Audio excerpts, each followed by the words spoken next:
alarm device. During potentially dangerous weather situations, specially built receivers are automatically activated to warn you of impending weather hazards in central Missouri.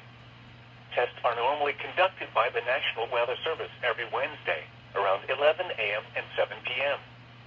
When there is a threat of or existing severe weather in the area on Wednesday, the test is postponed until the first good weather day. Reception of this broadcast and the warning alarm will vary from place to place.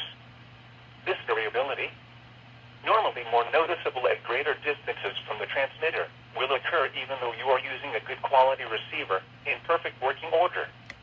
To provide the most consistent warning service possible, the warning alarm will be activated for specific watches and warnings in the Clinton listening area.